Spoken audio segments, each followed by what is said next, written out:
Assalamualaikum warahmatullahi wabarakatuh. Perkenalkan, nama saya Khairunisa Hanifah dengan NIM 220431113 dari Prodi Akuntansi NK Fakultas Ekonomi Universitas Negeri Padang. Baiklah, pada kesempatan kali ini saya akan menjelaskan tentang materi kontrak bisnis dengan dosen Ibu Dewi Febriani, SE MSI. Baiklah, kita mulai dengan pengertian. Kontrak bisnis adalah perjanjian tertulis antara dua orang pihak atau lebih yang mengatur hak dan kewajiban untuk melakukan dan tidak melakukan suatu hal tertentu. Selanjutnya yaitu wan prestasi. Wan prestasi adalah tindakan ingkar janji oleh salah satu pihak dalam perjanjian di atas materai sebagai akibat dari kelalaiannya. Wan prestasi sendiri yaitu didasarkan oleh beberapa pasal. Yang pertama adalah pasal 1243 BW mengenai kewajiban mengganti rugi yang diderita oleh salah satu pihak.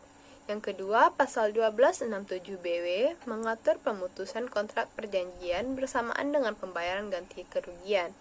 Yang ketiga, pasal 1237 ayat 2 BW terkait penerimaan peralihan risiko sejak wan prestasi, dan yang keempat pasal 181 ayat 2 HIR mengenai penanggungan biaya perkara di pengadilan. Baiklah, selanjutnya adalah tentang unsur-unsur wan prestasi. Wan prestasi sendiri terdiri dari 3 unsur. Yang pertama, terdapat perjanjian di atas materai oleh para pihak, yaitu suatu kesepakatan di atas hitam dan putih yang disertai materai memberikan kekuatan hukum tersendiri bagi seluruh pihak perjanjian. Apabila salah satu pihak melakukan pelanggaran atau tindakan di luar perjanjian di atas materai, maka hal tersebut masuk dalam kategori wan prestasi. Yang kedua yaitu ada pihak yang melakukan pelanggaran kesepakatan. Dan yang ketiga yaitu sudah dinyatakan bersalah tetapi tetap melanggar perjanjian. Wan prestasi sendiri yaitu ada beberapa penyebab terjadinya. Yang pertama, karena adanya keadaan memaksa. Yang kedua, karena kelalaian salah satu pihak. Yang ketiga, adanya pihak sengaja melanggar perjanjian. Selanjutnya, kita akan membahas bentuk-bentuk dari wan prestasi. Wan prestasi terdiri dari 4 bentuk-bentuk, yaitu yang pertama, janji melakukan sesuatu tapi tidak dilaksanakan. Kasus seperti ini banyak sekali ditemui dalam masyarakat. Biasanya mereka tidak melakukan ingkar janji karena tidak sanggup memenuhi kewajibannya, berubah pikiran, tidak mau mengambil resiko dan sejenisnya. Yang kedua yaitu melakukan janji tapi terlambat. Meskipun kewajiban terpenuhi, namun hal ini juga merugikan salah satu pihak atas keterlambatan pemenuhan perjanjian. Yang ketiga yaitu melakukan janji tapi tidak sesuai kesepakatan. Hal tersebut juga bisa merugikan salah satu pihak, pemenuhan kewajiban tidak sesuai dengan porsinya. Dalam hal ini, contohnya adalah saat kreditur membayar kewajiban hutangnya tapi besaran nominalnya tidak sesuai dengan jumlah hutangnya. Maka pihak debitur merasa dirugikan karena uang yang dipinjamkan tidak kembali sesuai dengan besaran di awal. Yang keempat adalah melakukan sesuatu yang dilarang dalam perjanjian. Contoh kasus ini adalah pelanggaran perjanjian sewa rumah. Penyewa rumah berani menjadikan rumah tersebut sebagai markas kriminalitas. Hal tersebut telah dilarang oleh pemilik rumah dan tertuang dalam kesepakatan. Selanjutnya yaitu cara-cara mengajukan gugatan wan prestasi. Dalam wan prestasi terdapat 6 cara. Yang pertama yaitu mendaftarkan gugatan wan prestasi ke pengadilan. Yang kedua membayar biaya panjar perkara. Yang ketiga melakukan registrasi perkara. Yang keempat melimpahkan berkas perkara ke pengadilan. Yang kelima menunggu penetapan majelis sidang, dan yang keenam mengikuti proses sidang dengan baik.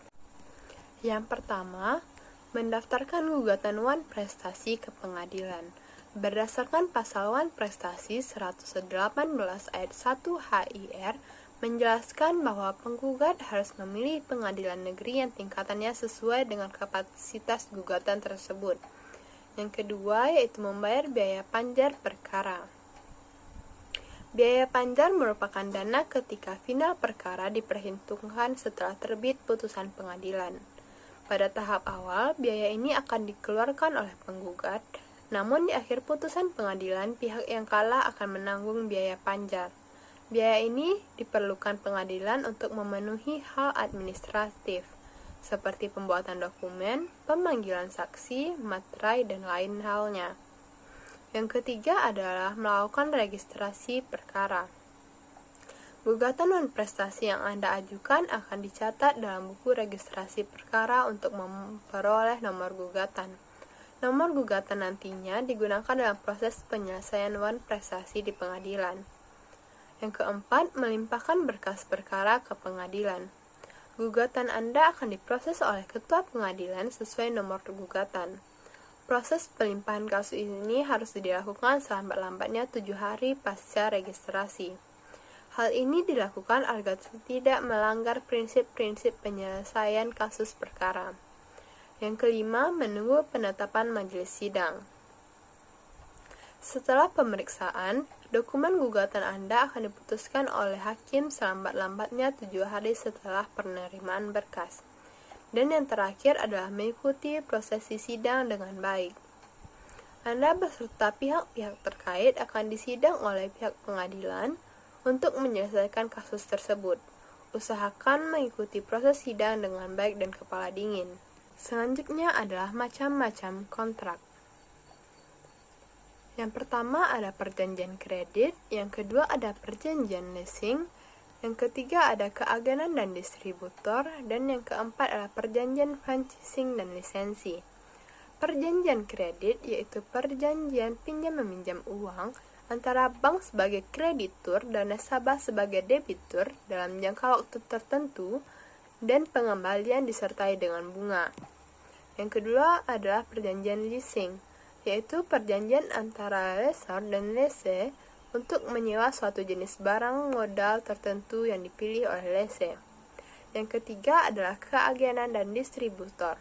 Perjanjian distributor adalah kontrak antara pemasok produk yang dijual dan bisnis yang ingin memasarkan produk tersebut. Dan yang keempat adalah perjanjian franchising dan lisensi. Perjanjian franchising yaitu perjanjian untuk membangun hubungan antara pemilik franchise dan penerimanya. Sedangkan perjanjian lisensi yaitu pemilik properti memberikan izin kepada pihak lain untuk menggunakan merek paten atau merek dagang mereka. Baiklah, selanjutnya adalah perjanjian bisnis menurut pasal 1320 KUHP.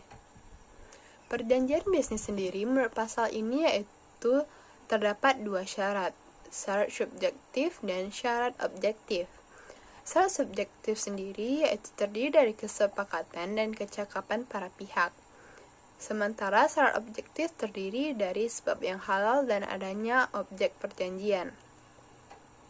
Yang dimaksudkan dengan kesepakatan para pihak yaitu kesepakatan yang dicapai bersama-sama pihak yang lainnya tanpa ada unsur kekhilafan, paksaan, ataupun penipuan. Selanjutnya yaitu kecakapan para pihak. Istilah kecakapan ini bermaksud wewenang para pihak untuk membuat perjanjian. KUH Perdata menentukan bahwa setiap orang dinyatakan cakap untuk membuat perjanjian kecuali jika menurut undang-undang dinyatakan tidak cakap. Menurut pasal 1330 KUH Perdata, orang-orang yang dinyatakan tidak cakap adalah yang belum dewasa dan berada di bawah pengampunan. Selanjutnya adalah adanya objek perjanjian. Suatu perjanjian harus memiliki objek yang jelas, tidak hanya berbentuk barang ataupun fisik, namun bisa juga berbentuk jasa yang dapat ditentukan jenisnya. Dan yang terakhir yaitu sebab yang halal. Maksudnya yaitu sebab ini berhubungan langsung dengan isi perjanjian itu, di mana perjanjian dibuat berdasarkan tujuan yang tidak bertentangan dengan hukum yang berlaku. Perjanjian yang dibuat berdasarkan sebab yang tidak wajar atau dilarang membuat perjanjian itu tidak sah. Terdapat juga konsekuensi-konsekuensi apabila syarat-syarat ini tidak dipenuhi. Apabila syarat subjektif tidak terpenuhi, maka konsekuensinya adalah perjanjian yang telah dibuat dapat dibatalkan. Artinya, salah satu pihak yang merasa dirugikan dapat mengajukan permohonan pembatalan kepada hakim. Namun, perjanjian tersebut tetap mengikat para pihak sampai adanya keputusan dari hakim mengenai pembatalan tersebut. Sedangkan, akibat dari tidak terpenuhinya syarat objektif, yaitu perjanjian tersebut akan dianggap batal demi hukum atau null dan void. Artinya, perjanjian ini dianggap tidak pernah ada sehingga tidak akan mengikat para pihak. Baiklah, sekian yang dapat saya sampaikan. Semoga bermanfaat. Assalamualaikum warahmatullahi wabarakatuh.